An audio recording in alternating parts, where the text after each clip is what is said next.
zanali timakamba kuti ana a Israeli anali ma captives amazunzika kutiko ku Egypt. Kodi munazifunsapo kuti kodi chinapitisa ana a Israeli ku Egypt ndi chani? Chifukwa mwina timangoona akuti ana a Israeli akuvutika ku Egypt afunika kuti apulumutsidwe, ndipo chipulumutso chawocho isakemira kapena chiyeserero cha chipulumutso chathu ifeyo ngati Akhristu. Kodi chinapitisa ana a Israeli ku Egypt ndi chani? Ndi chimene Yakobo akutiuza pa Genesis 42 verse ya 2, akuti ndamva kuti ku Egypt kuli chakudya, akuti pitani kumeneko mukatigulire chakudyacho. Chomwe chinapitisa ana a Israeli ku Egypt akuti ndi njala. Ana a Israeli sanangopita ku Egypt ayi, sikuti anazagwira kuti inuyo tiyeni mpite ku Egypt ayi, komano akuti anapita ku Egypt chifukwa cha njala. Ndofuna ndikuuzechi, njala imabwera pamoyo wathu mosiyanasiyana. Ambiri mwa ifeyo talowa mu tchimo chifukwa cha njala, sikuti chifukwa cha china chilichonse, sikuti timafuna kuti tipange uhule, sikuti timafuna ayi kuti katigone ndi aziphunzitsi athu kuti tikhoze mayeso ayi, komano ndi njala. Njala ngati ulibe nzeru yokhozera mkalasi, imeneyo ndi njala yako, ndiye kuti ikupangisa kuti ukumane ndi aphunzitsi ako cholinga iweyo ukhoze mayeso. Haleluya. Koma ngati umalimbikira skulu umakhoza bwinobwino, imeneyo singakhalenso njala yako ayi, ndiye kuti uzipanga zinthu pawekha bwinobwino. Koma nthawi zambiri timalakwisa chifukwa cha njala. Njala ili pa nyumba, ulibe chakudya, upanga bwanji? Ndingopanga chibwezi, mwina ndikupeza ko yaufa. Ndiye kuti njala imeneyo yakupitisa ku Egypt, njala imeneyo yakupitisa mavuto. Mavuto timakumana nawo amabwera chifukwa cha tinosoweka tinatake timene timafuna pamoyo wathu, imene ili njala. Ena mwa ife ndithu tayamba zibwezi chifukwa chani? Kusoweka ndalama yopitira ku saluni, kusoweka ndalama yongoyika bandu ndithu pa foni. Ena mwa ife tayamba zibwezi chifukwa chani? Tasoweka ndalama yoti tingogula foni. Haleluya. Ndiye kuti chifukwa chosoweka kameneko, akuti kameneko kakupangisa kuti upite malo osakhala bwino. Akuti ana Israeli anakapezeka ku Egypt chifukwa cha njala, nawenso umapezeka kuti uli mu tchimo chifukwa cha njala. Njala si yabwino, imapangisa kuti tilowe mu tchimo. Haleluya. Tero ndifuna kuti wewe ukapemphere kuti Ambuye, njala sindikuifuna pa nyumba panga, njala sindikuifuna pa thupi langa, njala sindikuifuna pa moyo wanga. Ambuye ndichosereni, Ambuye ndikwanilisireni, zokhumba zanga ndipaseni. Haleluya.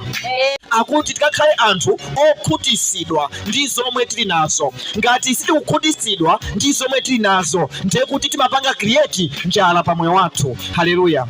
Amen. Tikamawerenga mawu kwa Isaiah 55, Ambuye Yesu amatiyankhula akuti nonse othodwa bwerani kwa ine, akuti nonse amene mulibe ndalama bwerani kwa ine, akuti muzatani? Akuti muzagula mkaka opanda ndalama. Kodi Ambuye Yesu amatanthauza chani? Ukapita pa shopu nakagula mkaka opanda ndalama, zosatheka. Koma Ambuye Yesu akuti bwerani kwa ine, muzagula mkaka opanda ndalama, muzagula foni mukuifunayo opanda ndalama, muzagula chimanga muchifunacho opanda ndalama, muzagula zakudya muzifunazo opanda ndalama. Kodi Ambuye Yesu amatanthauza chani? Chomwe amatanthauza tichiwerenga pa John chapter 15 verse ya 1 to 3, pamene Ambuye Yesu amayankhula akuti ineyo ndine mpesa, I am the vine and you are the branches. Kamaona mtengo, akuti mtengo umakhala ndithu ndi chistemu, kwinako umakhala chani? Kumakhala ngati ma branches. Ndeno Ambuye Yesu akuti ineyo ndiye that stem,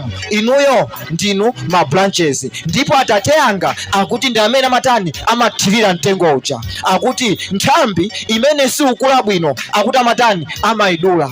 Akaona kuti pali nthambi inake yoti ikungononga, akuti amaidula imeneja. Ndeno Ambuye Yesu akamanena kuti bwerani kwa ine, ndipo muzagula smartphone uyifunayo opanda ndalama, muzapita ku saluni opanda ndalama. Chomwe matanthauza ndi chakuti ife tikapita mwa Ambuye Yesu akuti amayamba kutiphunzitsa, amayamba kutiuza kuti mwana wanga, kodi ukufuna chani? Ndalama uli nayoyi siyokwanira foni, ndalama uli nayoyi siyokwanira kupita ku saluni, komano pita kapange ka business kakang'ono, kagule tomato, kagule kandi anyezi, kagule kandi makala uzigulisa, maprofitiwo uzunjika pamozi, kenaka uzapita ku saluni mmene amene ukufunira. Ndiye kuti amathotola maplani athu ena osakhala bwino. Umapezeka kuti ndrama unanayo ija yamba kukwanira bwinobwino. Chifukwa chani? Ndiye kuti zosafunikira zija Ambuye Yesu athothola. Haleluya.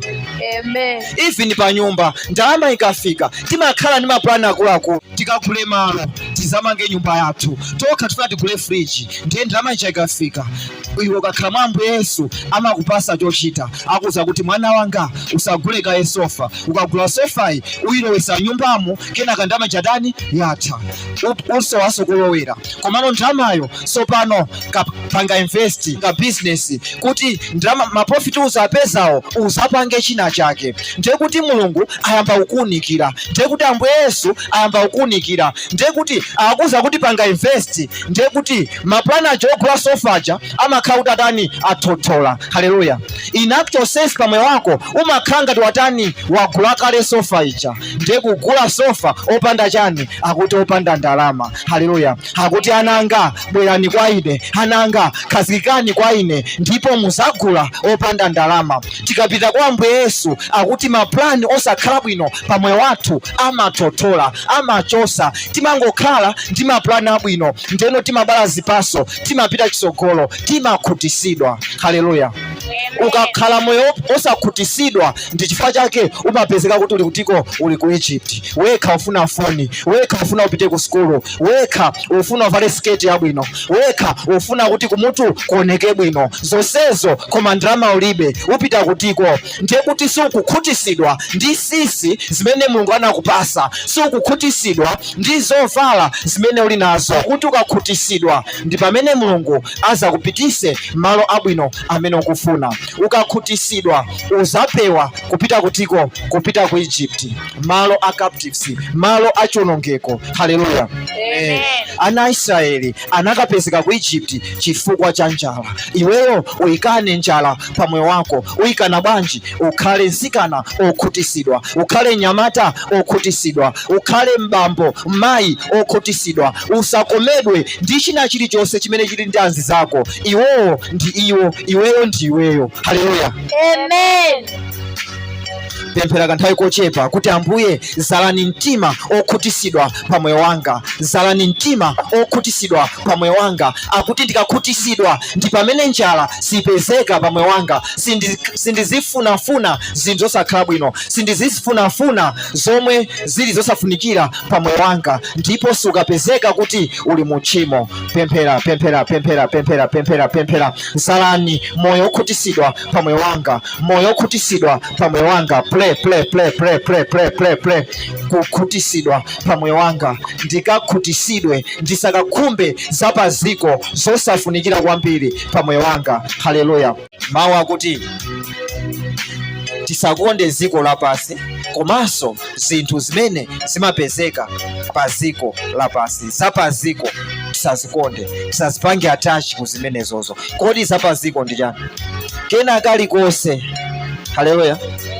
Kena kalikonse kamene sikangakutengere kumwamba, kameneko ndikapaziko. Haleluya. Amen.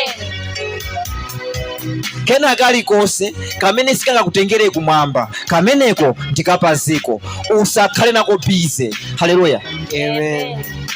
Wina wake, okay, Ambuye Yesu akuyenda anakumana ndi wina wake, amamuza akuti follow me. Anayankha Ambuye Yesu, amvekere ndikusakutirani, koma choyamba ndipite kaye ku nyumba ndikasanzike kwa makolo anga, ndikasanzike kwa amayi anga, ndikasanzike kwa bambo anga. Haleluya. Ambuye Yesu anamuyankha akuti iye amene agwira plow kuti akulimira, akuti samayang'ananso kumbuyo. Chifukwa chani?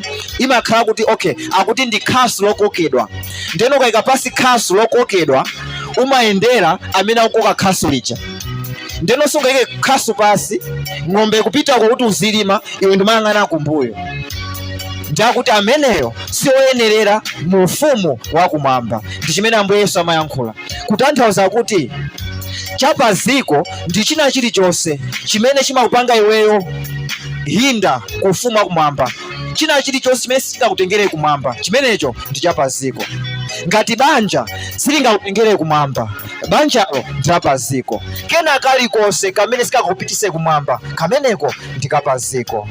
Yesu atangofa akuti choyamba akuti nsalu yakutempere chenatani akuti nang'ambika pakati, akuti tangong'ambika chinachitika ndi chani? Akuti manda anasekulika, mabokosi chamangotani amangophwasulidwa. Akuti anthu amene anafa mwa Yesu Khristu anatani anaukitsidwa. Haleluya, amen. Ndiye kuti imfa ya Ambuye Yesu sikuti inangopulumutsa anthu amene anali mu tchimo nthawi imeneyo, ngati ife kuti tili mu tchimo nthawi imeneyi, ayi, koma kuti ndi anthu amene nthawi imeneyo anali akufa koma anafa mwa Yesu Khristu, akuti anatani anauka. Ndeno funso langa ndakuti before Ambuye Yesu anthu anafa koma anafa mwa Yesu Khristu, mu Khristu. Ndeno nalinso anthu ena oti anafa mu tchimo. Ndeno kwa anthu amene ajawo chinachitika ndi chani? Chifukwa Mulungu wathu amati ineyo ndine Mulungu wa chilungamo. Haleluya, ndipo ndimaweruza mwa chilungamo. Ndeno apa tikuona kuti panali anthu ena amene m'bado wa iwo amene anamva mawu kwa Ambuye Yesu akuti anapulumutsidwa ndi imfa ya Ambuye Yesu. Nanga kodi anthu amene anafa before Ambuye Yesu kodi chinachitika ndi chani? Poti panalibe wina wake owalalikira, kodi chichitike ndi chani kwa anthu ngati amenewo? Haleluya, amen. Ndikufuna ndikuwuzechi kuti usiku uno kapena siku la lero tikukumbukiranso za anthu ngati amenewo. Akuti Ambuye Yesu tikamawerenga mawu akuti Ambuye Yesu anafa kuthupi koma ku uzimu anali ndi moyo. Ndeno poti anali ndi moyo ku uzimu, akuti anapita kukalalikira mawu kwa iwo amene anafa kale mu tchimo, kuti mwina akamva mawuwo atani amusatira Ambuye Yesu. Haleluya, amen. Ndifuna ndivesese bwinobwino, Ambuye Yesu kapena Mulungu ndi wa chilungamo. Samafuna kuti akamazapereka chigamulo pa siku lomaliza zakhale chilungamo kuti anakanadi ndani? Ambuye Yesu. Kodi ukuziwa kuti kuli ma resurrection awiri, the first resurrection and the second resurrection? Chiuka choyamba ndi chiuka chachiwiri. Haleluya, timalizira kumeneko. Koma tisanapite kumeneko ndifuna kuti uvesese bwinobwino kuti kodi chifukwa chani Ambuye Yesu anafa kutipulumutsa ifeyo. 1 2 siku lero la Saturday ndi siku limene Ambuye Yesu atafa anakasikira pasi pachani, pasi pa nthakayi kukapulumutsa iwo amene anatani anafa mu tchimo. 1 Peter chapter 3 verse ya 18. 1 Petro chapter 3 verse ya 18. 1 Petro chapter 3 verse ya 18. 18 verse akuti pakuti Khristu anafa chifukwa cha machimo kamodzi kokha kufera onse, sanafe kawiri, sanafe katatu. Komano tikamakumbukira chaka ndi chaka timangokumbukira chabe, komano anafa kamodzi kupulumutsa wina aliyense. Haleluya, amen. Akuti kamodzi kokha kufera onse, wolungama kufera osalungama. Akuti Ambuye Yesu anali wolungama komano anafera osalungama kuti akufikiseni kwa Mulungu. Anaphedwa, vesani pamenepa, akuti anaphedwa kuthupi koma anapasidwa moyo mu uzimu. Mbewu ikagwa pa nthaka, mbewu ija ngati sinafe akuti sibala zipatso, koma mbewu ikagwa pa nthaka nafa akuti imabala zipatso zochuluka. Ndeno akuti Ambuye Yesu anafa kuthupi zolimenero Good Friday. Ambuye Yesu anafa kuthupi koma anatani anakhala ndi moyo ku uzimu. Ndeno ndi moyo uja wa uzimu uja chinachitika ndi chani? Akuti anasikira kusi kwa zikoli nakatani nakalalikira anthu amene anafa mu tchimo. Ndiye kuti zinachitika zinthu ziwiri: kufa kuthupi kupulumutsa ifeyo, ndi uzapeza moyo mu uzimu kukapulumutsa anthu amene anafa mu tchimo.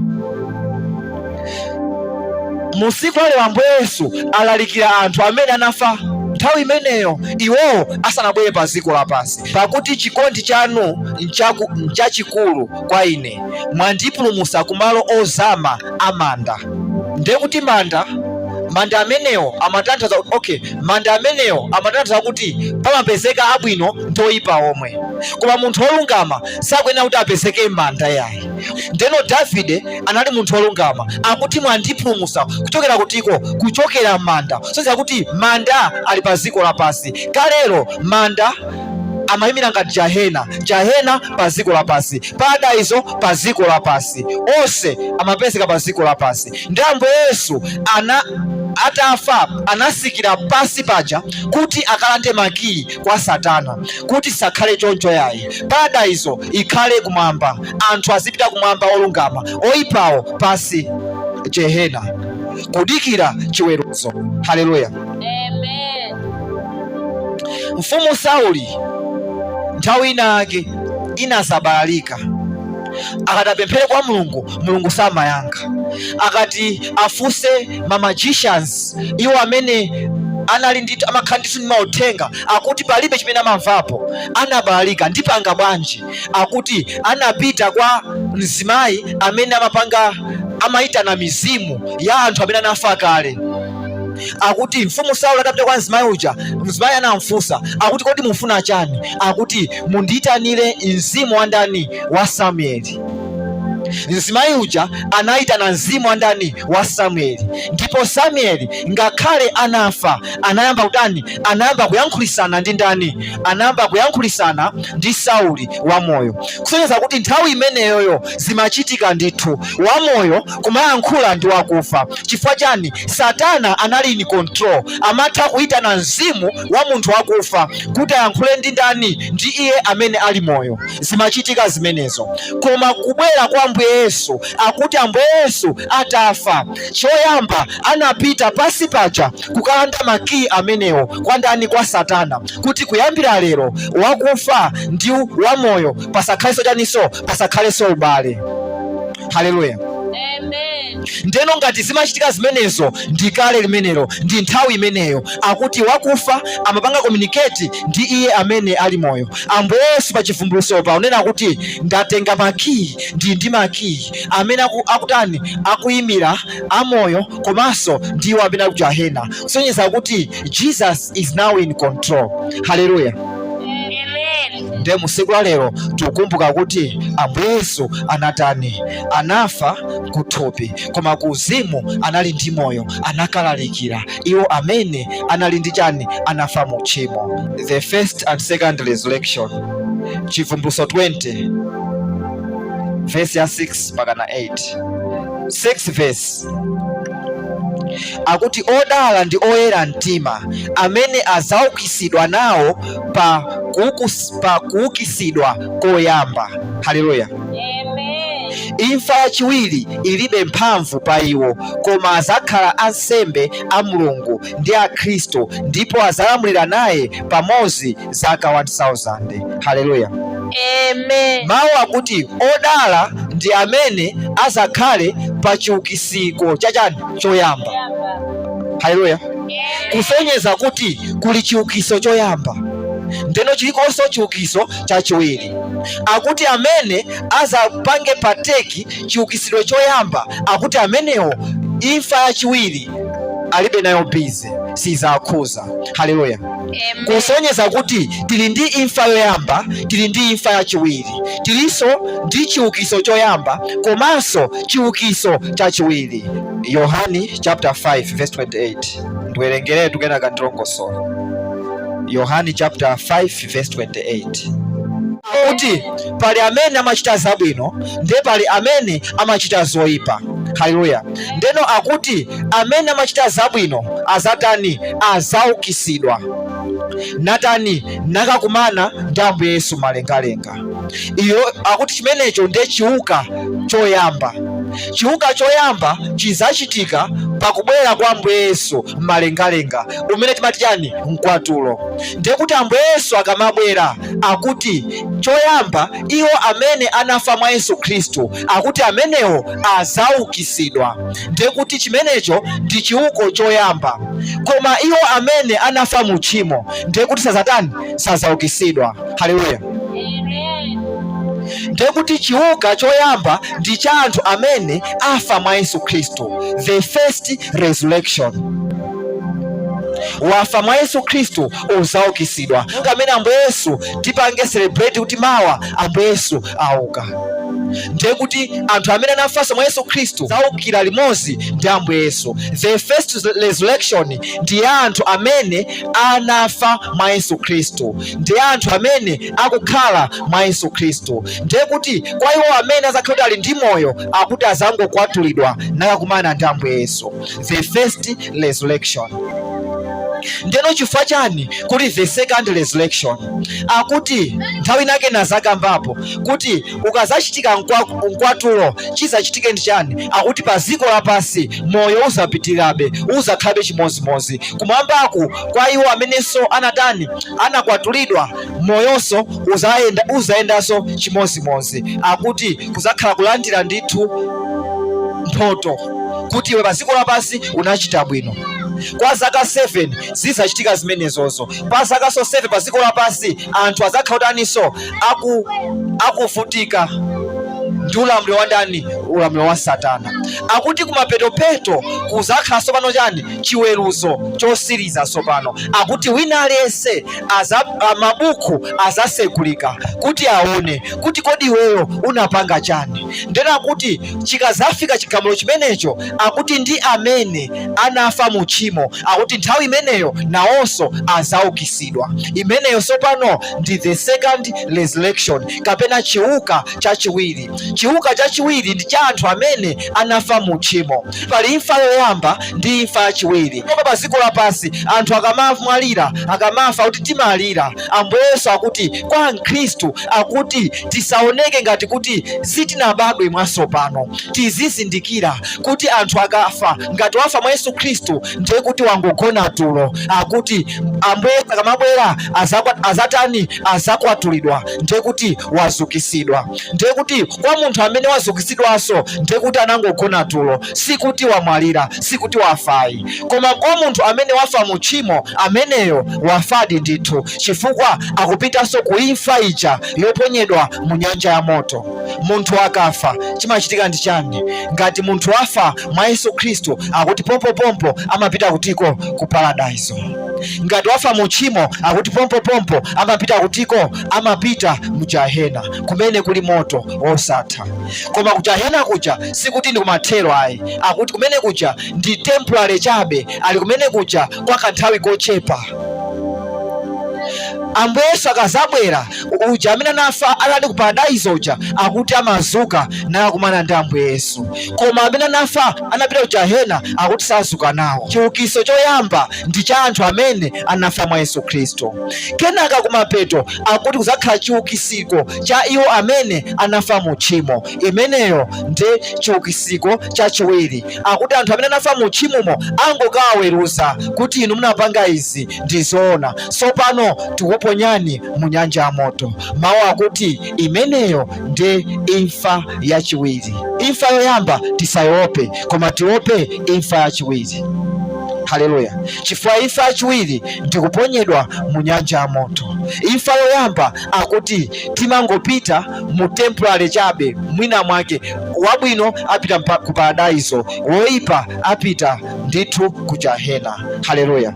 Anthu ena amakhulupirira kuti munthu akafa timupempherere chipulumutso ali wakufa. Zimenezo Baibulo langa ineyo ndikamawerenga simandiuza zimenezo. Kwa amene amakhulupirira zimenezo sindikususa, koma ndikawerenga mawu akuti zimenezo ayi. Lazaro anali pafupi ndi Abrahamu, koma uja olemera uja akuti amavutika anali Jahena. Chinachitika nchani? Akuti amavutika uja anayamba kupempha zima wa Mulungu.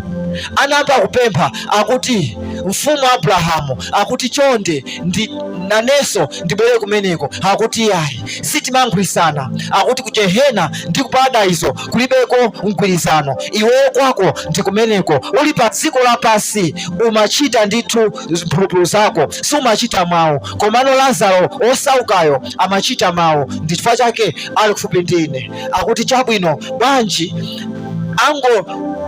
angondipasako timazi kuti mwina moto ululu wa moto utani uchepe. Akuti ayi sangafikireko kumeneko. Akuti okhe ndamva, chabwino pa dziko lapasi ndasiya ana anga, pa dziko lapasi ndasiya chimwene anga, ndasiya masisters anga, amayi anga, abambo anga. Akuti chabwino bwanji apite pa dziko lapasi akatani akalalikire. Akuti palibenso nthawi imeneyo, amene wabwera kale kunoko sangapiteso pa dziko lapasi. Azitumiki a Mulungu ali pomwepo alalikira, amva amenewo, ngati saamva ndi zawo. Akuti yayi pakufunika munthu achokere kunoko, chifukwa ndi amene akuziwa bwino za mmene moto matani umawawira, apite akalalikire. Akuti tasiya maprofeti pa dziko lapasi, tasiya maapostles pa dziko lapasi, pali maevangelisti, pali azibusa, pali ndithu azitumiki, aziphunzitsi, amenewo alalikira mawu, amva, ngati saamva ndi zawo. Ukafa mu tchimo wafa mu tchimo, palibe pemphero limene lisinthe kuti weyo upulumutsidwe utafa kale. Nthawi ndikomweyi, palibe munthu wina amene azataniso azasikireso pasi kuti akatani akakulalikire. Ndi Ambuye Yesu panopa tikukumbukira, sikuti panopa azuka nakalalikira anthu amene anafa kale, ayi tikungokumbukira chabe, asikira kumanda nakalalikira anthu amene anafa mu tchimo. Koma panopa sizikuchitikanso ayi. Chifukwa chani? Anapereka kale makiyi a moyo. Akuti ineyo utumiki wanga tikamawerenga kwa Efeso, akuti Ambuye Yesu anakhuthula manthu yawo yonse, kunapereka kuti wina akhale apostolo, wina akhale profeti, wina akhale ndithu mphunzitsi, wina akhale evangelist. Akuti amenewo atumikire, apange akhristu kuti apulumutsidwe. Haleluya. Ngati sukumva mawu azitumiki amenewa, ndiye kuti ndi zako. Kulibenso nthawi imene uzalalikidwenso uli kumanda, palibenso nthawi imene wina azakulalikire uli kumanda, uli Gehena. Ayi, kulibenso pemphero limene lizasinthe nyengo yako uli Gehena. Mawu akutiuza zimenezo. Akuti nthawi ndimene uli moyo. Ambuye Yesu akuti ine ndizabwera ngati mbala. Nthawi inaliyonse ukhale wokonzeka. Kuli chiukiso choyamba komanso chiukiso chachiwiri. Ndi wodala, mawu akuti ndi wodala amene azatenge mbali pa chiukiso choyamba. Chifukwa chani? Uzakhala mkwatulo. Akuti cursed are those who take place kuchani? Akuti kuchiukiso chachiwiri. Akuti chiukiso chachiwiri ndi cha iwo amene anafa mu tchimo, azango aweruza naponyanso mu nyanja ya moto. Akuti imeneyo idzakhala imfa yachiwiri. Kuli imfa yoyamba ndi imfa yachiwiri. Ambuye Yesu amatiyankhula tikamawerenga Mateyo chapter 10 verse 28. Mateyo chapter 10 verse 28. Akuti tisaope munthu amene amatani amangopha chithupithupichi. Haleluya. Koma akuti tiope munthu amene amapha thupi komanso mzimu. Haleluya. Kutanthauza kuti imfa yoyamba imangopha chithupithupi, koma mzimu umakhala ndi moyo. Koma imfa yachiwiri akuti imeneyo timope amene amapha thupi komanso kuphanso mzimu. Akuti umakaponyedwa mu nyanja ya moto. Akuti imeneyo ndeno timati imfa yachiwiri. Haleluya. Atati leroli imfa ndiyo amene akapezeka ku Paradiso. Kodi ndi angati? Akuti timaziwa tokha kuti neyo ndili apa.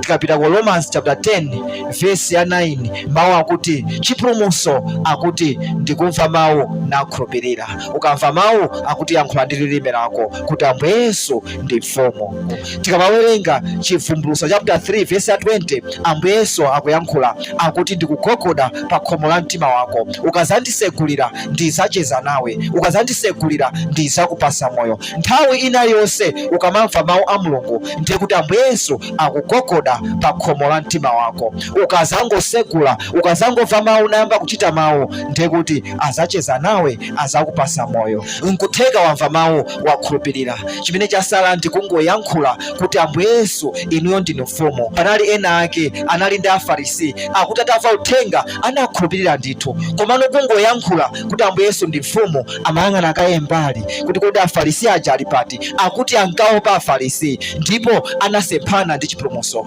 Pakana Ambuye Yesu anayankhula mawu kunena kuti iye amene andikane pa dziko lapansi pagulu, inenso ndikankana kumwamba pafupi ndi Tate anga. Kodi nawenso ufuna kakanidwe? Akuti yankhula zoti Ambuye Yesu ndi mfumu pa malo ano, ndipo umona Mulungu akukupasa ndithu mpata ocheza ndi Ambuye Yesu mkati mwako, kukhala ndi mpata wa chipulumutso pa iweyo, kuti ukhale ukonzeka nthawi zonse. Ambuye Yesu akamabwera akuti uzapite nawo, upulumutsidwe, ukakhale ndithu pa the first resurrection. Hallelujah. Thank you, Father. Thank you, Jesus. Thank you, Holy Spirit.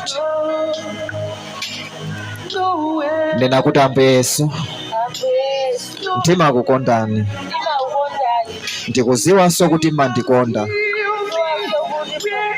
Chikondi chanu munaonesa pa mtanda paja, munakhesa mwazi wanu kuti ine ndipeze moyo. Ndakhulupirira kuti moyo mwandipasa, tchimo lija ndalisiya. Kuyambira lero ndikhala ochita mawu anu. Kuyambira lero ndikutengani inuyo kukhala mfumu ndi mpulumutsi wanga. Amen. Nthawi zambiri Satana amatipusisa, amatikumbusa za kale lathu, koma kalero Ambuye Yesu akuti kalero ndi mwazi wanga ndalisuka. Iweyo pasakhalenso wina okukumbusa kuti kumbukira sukulu ija, kumbukira uli sukulu kuja, kumbukira unachosa mimba ija, kumbukira izo. Akuti zimenezo Satana asakumbusenso. Mulungu akuti achosa zonse zija. Ambuye Yesu, mwazi wa Ambuye Yesu wachosa zonse zija, zako zili bwino. Mawu amene akulalikirawa akuti amenewo akusuka, ukhala wabwino chifukwa chochita mawu a Mulungu. Chisankho chimene wapangacho akuti chikhazikike pa moyo wako, uzikachita mawu a Mulungu, ndipo Mulungu akumenyera nkhondo. Haleluya. Zosazanja la manja mwamba. Atate, mu dzina la Yesu Khristu ndikuyamikani chifukwa cha ana anu amene mwapasanso moyo wanu, amene mwapasanso mzimu wanu. Ambuye Yesu, mukuchoka pa dziko lapansi munapempherera ophunzira anu kuti Atate anga, anawa ndikuwasiya pa dziko lapansi. Pa dziko pali iye Satana amene akuononga iwo amene akusatira Ambuye Yesu. Ambuye, nanenso ndikupemphera nanu, ngakhale mwapasa moyo, ngakhale mwapasa mzimu wanu, koma kumene akupita nakumananso ndi anthu amene akhoza ndithu kukayankhulisa Yesu akhala bwino, kuti akataye Yesu wawo, akhoza kukayesedwanso kuti ataye Yesu wawo. Ambuye, katetezereni mu dzina la Yesu Khristu. Ndikulengeza chitetezo pa moyo wawo, ndikulengeza mphamvu yakumwamba ikateteze, ndikulengeza mzimu wapemphero pa moyo wawo, poti munenesa mawu anu kuti tikapemphere kuti tisakagonjesedwe ndi ma temptations, tisakagonjesedwe ndi mayesero. Ambuye, mukatamandike, mukakwezeke mu dzina la Yesu Khristu. Amen.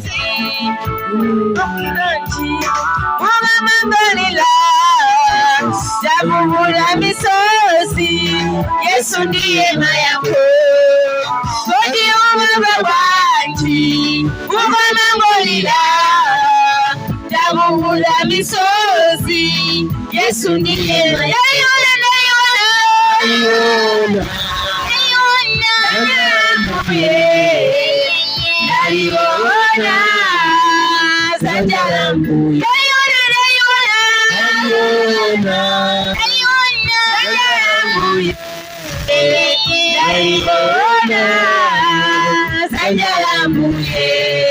Kodi umata wanji, umamangolila.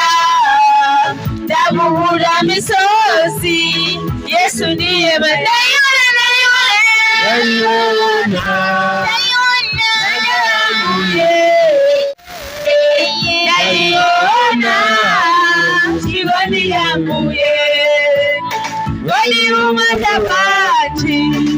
ukamangolila yamungula misozi. Yesu ndiye mayako Kodi umata bwangi ukamangolila yamungula misozi. Yesu ndiye mayako.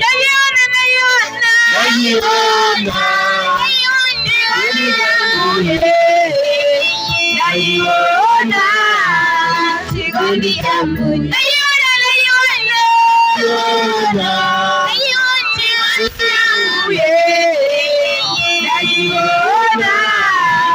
chikondi yangu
wanga sangala.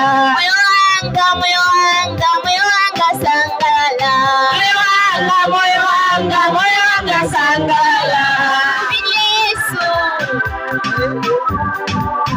Za Yesu. Chola, chola, chola. Za Yesu.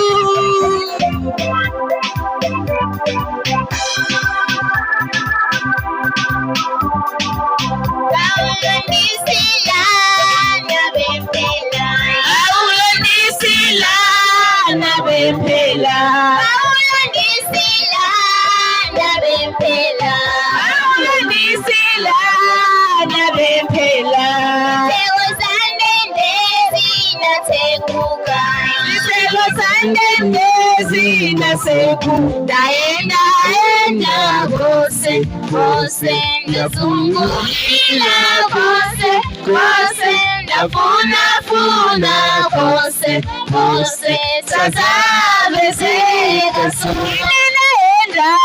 ndaenda kose ndazungulila kose ndafuna kose sazabezeka balinde ufana ni Yesu, balinde ufana naye, balinde ufana ni Yesu, sazabezeka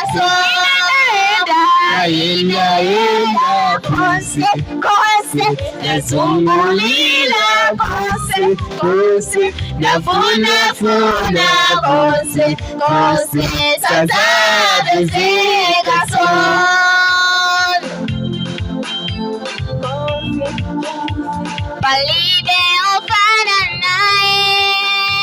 balinde ufana naye Yesu, sazabezeka balinde ufana ni Yesu, balinde ufana naye, balinde ufana ni Yesu, sazabezeka